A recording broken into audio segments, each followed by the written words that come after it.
See it sticking out right here? It's got a hole where it sits in there flush. You can't really tell it's a bolt. So that's the third one, and that's the last one. Now it's free, as you can see. So I got my tool cart from my buddy's shop finally. This thing is very handy. It's adjustable, you can raise it up and down.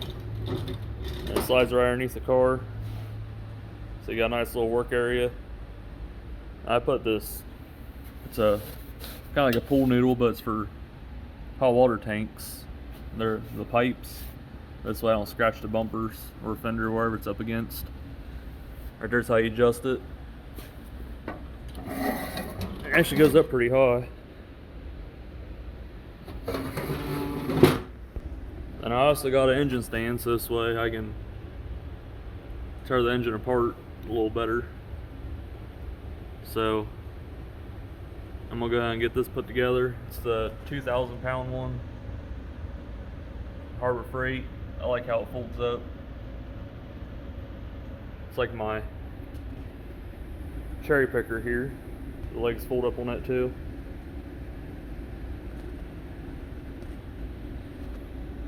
So I'm gonna go ahead and get this thrown together and finish getting the engine pulled out.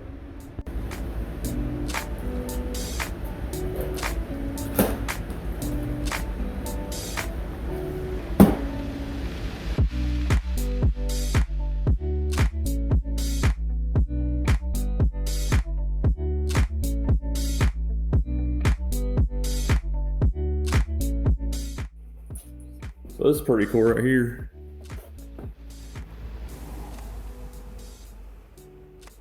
See a 17 on there?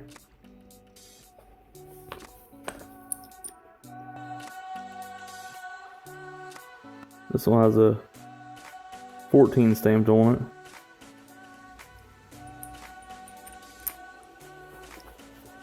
Instead of having little packages with numbers on them, they're actually stamped on the bolts, and it tells you where they go.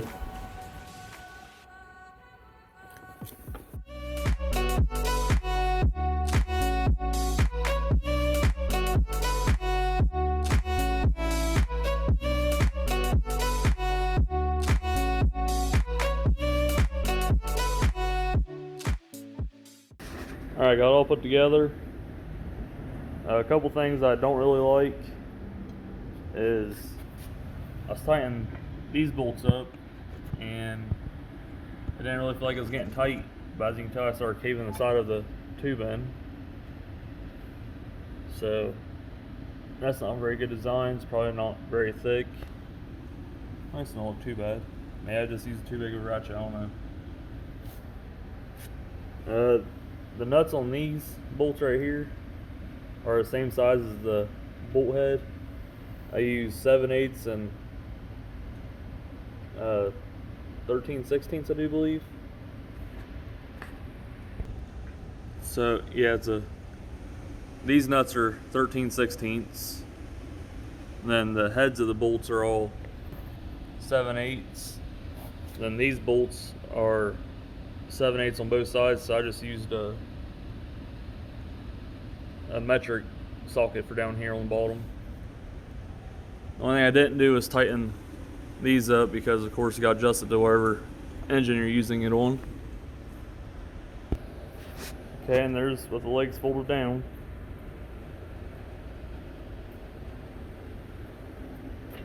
This part seems really good made. I want to say it looks 3/4 inch. The arms look like they're about an inch.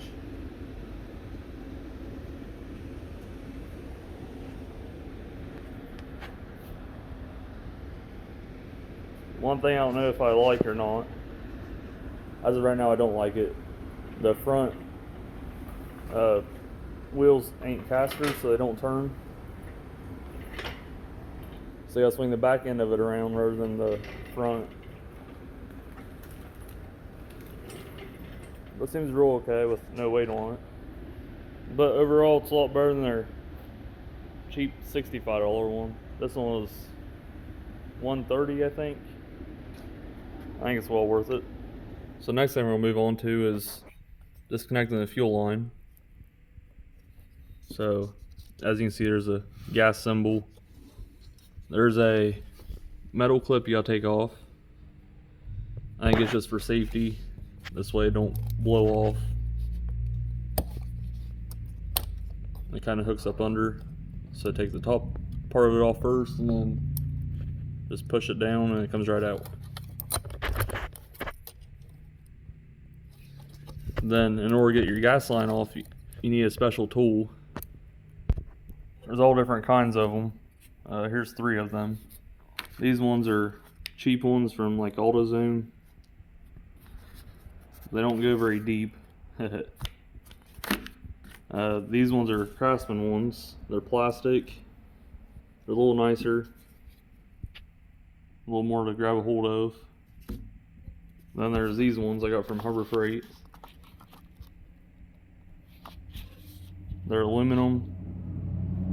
You can actually pry pretty good on them without worrying about breaking them. There's little rubber bands so you can kind of just push it around the line and it snaps around it. And I'm pretty sure it's 3/8, so we're gonna go ahead and try it. So it's got a little cutout. You just kind of press it up against the line.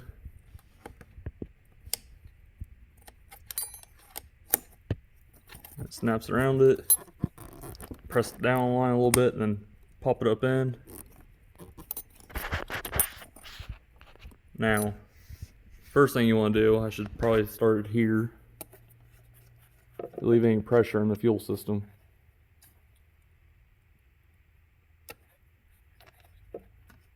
Most vehicles on the fuel rail, there's a little, looks like a valve stem on tire. You just take the cap off, press the little valve stem, or the valve core I should say, and then it relieves the pressure. Sometimes you gotta wiggle the fuel line.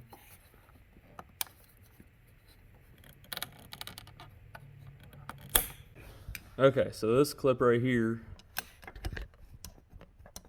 looks like you just shove something in there, it releases it. Maybe.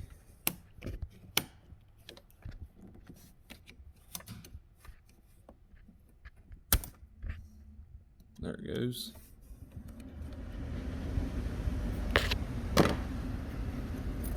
So go ahead and take the fuel line off that. This way you can wiggle it some. There we go. I don't know if I can do this one hand.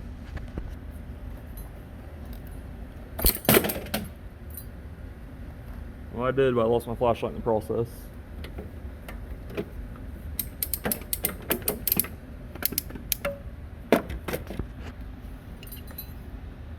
Now you're gonna leak some gas, try not to get on your skin or your eyes, more importantly. And go ahead and do your evap. And the way you do that is there's this red clip. You just kind of press it down. Probably be easier if I get this connector all the way first.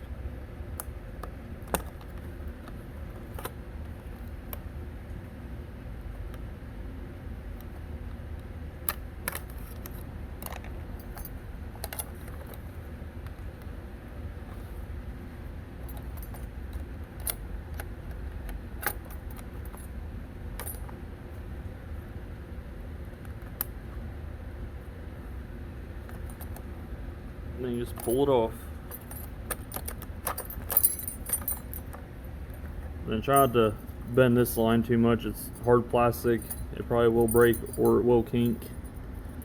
So we're going to snap it from the fuel line. Try to get it up and out of the way.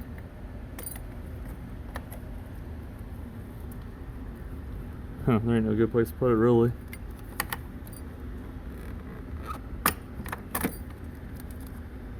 Might get a zip tie or something and hang it up. Probably do it with the fuel line too. And just start unhooking all the hoses that you see. Well, that one could stay.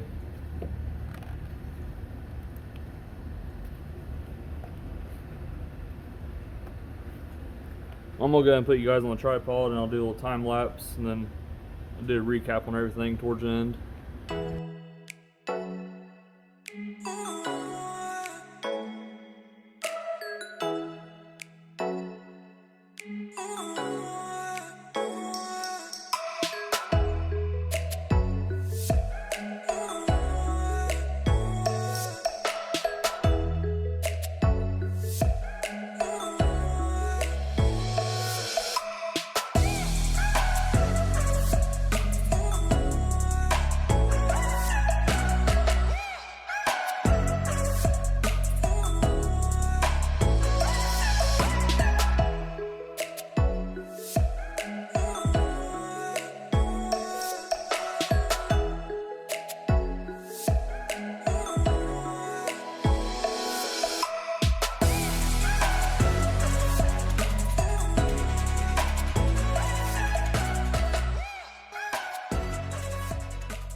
Okay, so I think I got everything unhooked except whatever I forgot.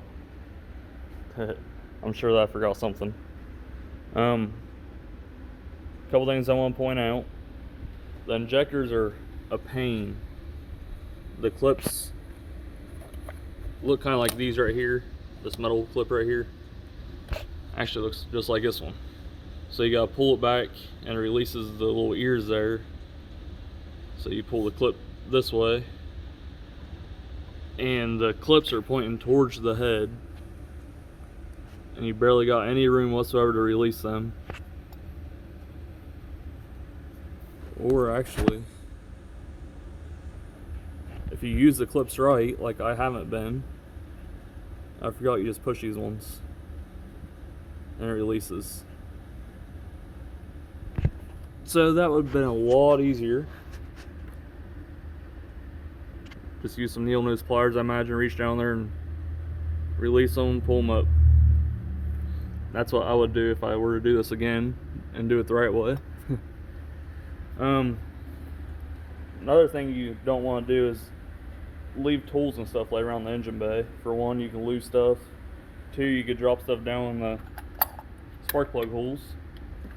So it's always nice to either lay them on the ground, throw them on a cart, which I am very bad at doing, obviously, you just saw.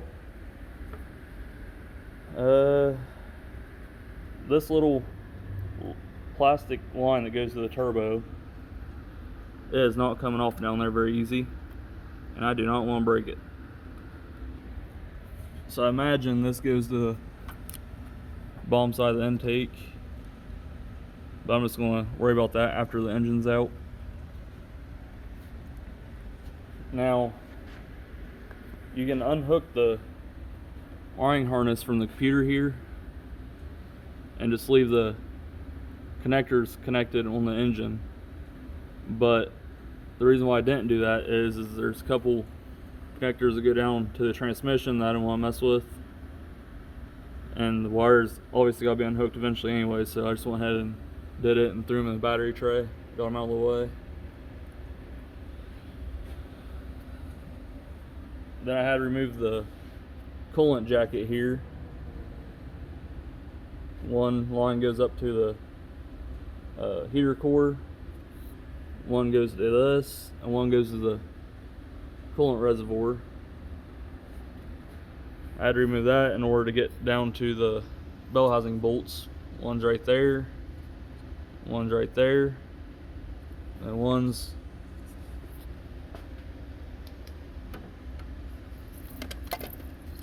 right there where the light's shining. I figured it'd be easier than trying to mess around with that. It's plastic, didn't want to hit it and break it, so it got removed.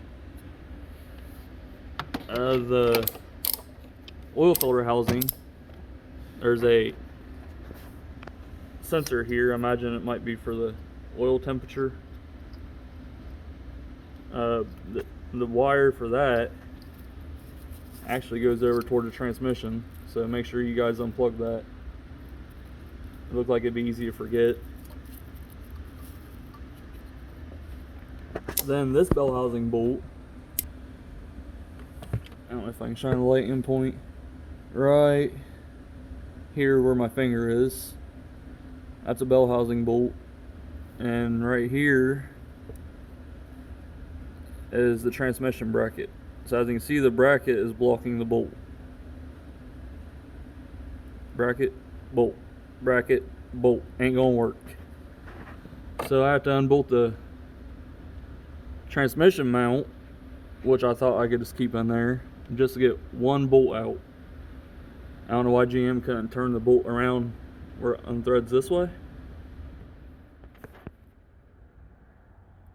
But I guess that's why they get paid the big bucks. So I'm gonna go ahead and I guess support the transmission. So this way I can undo that mount. Now there is two other transmission mounts, one right here and one on the back side of the transmission. I don't know how much it's going to drop when you undo this one. You might be okay, but I'm going to go ahead and support it. Then I'll undo it and slowly let the jack down, see if it moves any. It shouldn't, but it could rock forward. Better safe than sorry. So I'm going to get that undone, and then I hope I don't have to remove the oil filter housing, because this one bell housing bolt right here. But I'm going to go ahead and undo that mount, and then I'll see if I can get all these loose. The only thing I have left to do is bell housing bolts, the engine mount, and then stuff that I forgot.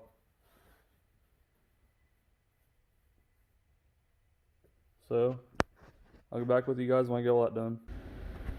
Alright guys, as you can see, the engine is out. The mount, transmission mount, it had 3 bolts in it. 1, 2, 3. Then the main bolt that goes through the frame. After I got that out, I was able to get to the bolt that goes here. It goes out that way. And then I took that bolt, that one, and this one out. And the transmission did drop a little bit after I separated the engine from it though. Then I undid the engine mount. I undid both sides of it. So this one goes on the body of the car. You have 2 bolts there and a nut that goes here. Then your 3 bolts that go to the engine portion of the mount. And then you also have 3 bolts on that, which bolt to the engine. Now while I was undoing these, you see how long those are.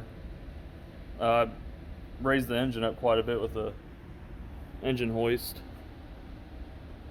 so I can clear the frame of the car. Then I had a very hard time getting the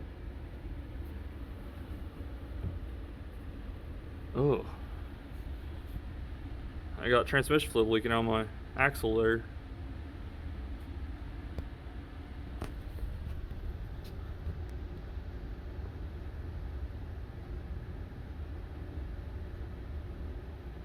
Maybe I should raise the transmission back up, make it kind of level. But anyway, the torque lever kept wanting to pull out with the engine, and that seemed to be catching inside the engine. So I had to put a pry bar down there, and my buddy was here helping.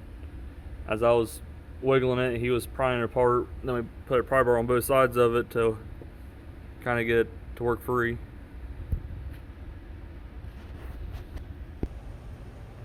So now I gotta find 3 more bolts.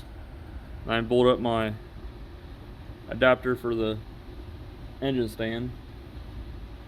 Then I'll get it mounted up on the engine stand and probably clamp my workbench over there and slide over that way so I have all my tools and lay out parts on top of the bench. So I'll walk you guys through all that too.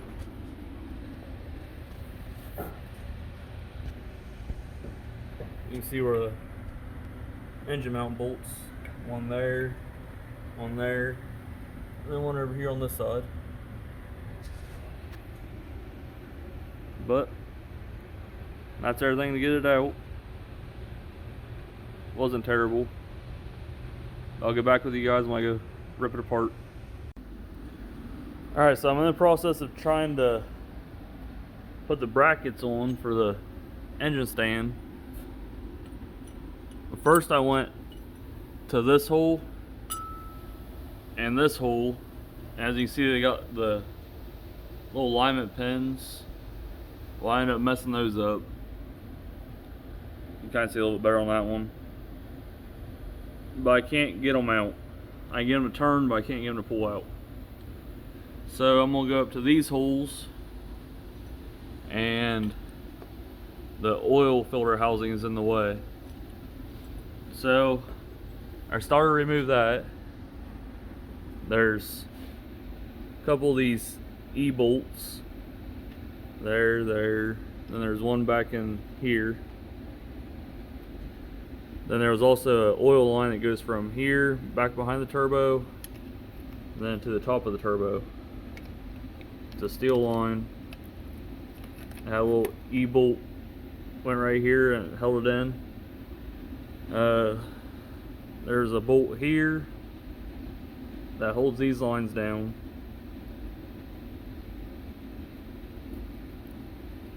And then looks like the oil cooler goes into the block,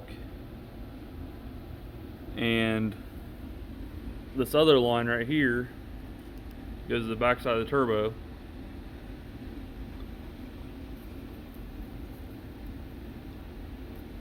So I'm gonna try to undo this hose clamp here, try to get that pulled off this pipe, and then maybe I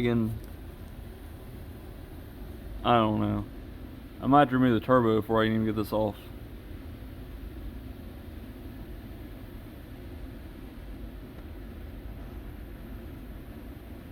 But having it hanging on the engine hoist, kind of a pain to work on because it just keeps swinging. I might just attempt to bolt down 3 spots and see how that works out.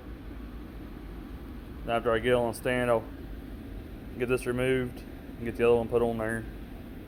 Probably don't save this thing, but I don't want to keep working on it while it's swinging around. So I might go ahead and try that, and if it don't seem very safe, then of course I won't do it. But I want to show you guys how this is going to affect it. I wish I could just get this right here out. Maybe I'll rig something up to get around this so it presses against, I don't know, a nut or something maybe. Well, that's what throw all these other ones off. I don't know, I'll figure it out and show you guys what I came up with. Alright, so this is how I ended up doing the engine stand. This one is not hooked up or bolted down, whatever you want to say. But I do got 3 points. I actually flipped this bracket around and it fit a little better. So I got the long ones pointing up and the short ones pointing out to the side. Now the only thing I don't like, see how much of the top is sticking up?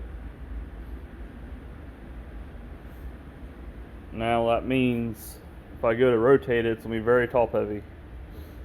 So I'm probably just going to go ahead and do everything head related. Go and get the head off of it. This way it drops the center of gravity down.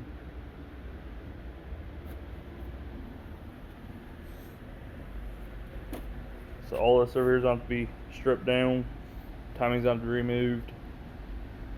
Intake, turbo, valve cover of course. Then unbolt the head, get it up off there, and then I'll flip it, and that's gonna be a mess. I got a cardboard box down here. I know it's not going to hold anything, but it should absorb some of the coolant and oil wherever it drips down. Whenever I go drain, I'll get a oil pan throw down there. But after I flip it over, then everything will drain out of it. Then I remove the oil pan and the crank and all that, knock the pistons out of it. But don't worry, I'll walk you guys through everything. I got a little decent setup here. Got the engine here, my tool cart, then my tool tray there, parts washer, then my bench is all cleared off.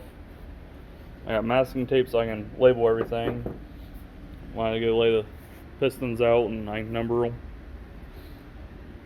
Front of the engine, rear of the engine. I got plenty of space to lay stuff out. So I think that's gonna be it for today. I think it's like 1 in the morning or something. But I plan on getting up early, and I don't work tomorrow, it's the weekend. I want to get it all tore apart tomorrow so I can get an idea of what it's going to need and hopefully get all the parts ordered for it.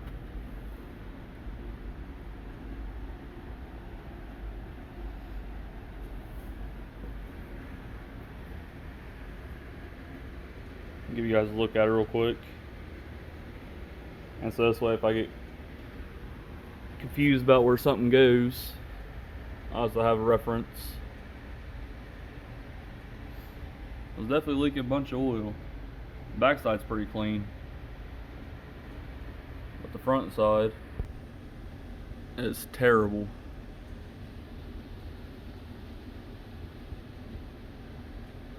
But it'll have all new gaskets and seals, and might as well do it right. The only way it's going to stop me from rebuilding this engine is if the cylinder walls are trashed. Then I'll imagine taking it to machine shops and be pretty pricey. So that's going to be the only thing that will stop this. If that's the case, I'll go ahead and get a used engine for it, which they're pretty pricey. I'd much rather rebuild this one for half the price and have a new engine basically. But we'll see how it goes. Looks like my belt is rubbing back there. You can see it wore into the bracket.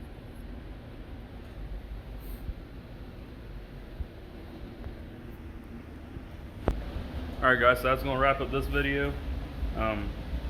Make sure you check out my next video for the teardown procedure, and we'll find out what's wrong with this thing. Hopefully it's nothing too major. Just rings be pretty cool, but we'll find out. You guys have a good one. Make sure you like, subscribe, and like I said, check the next video out. Peace.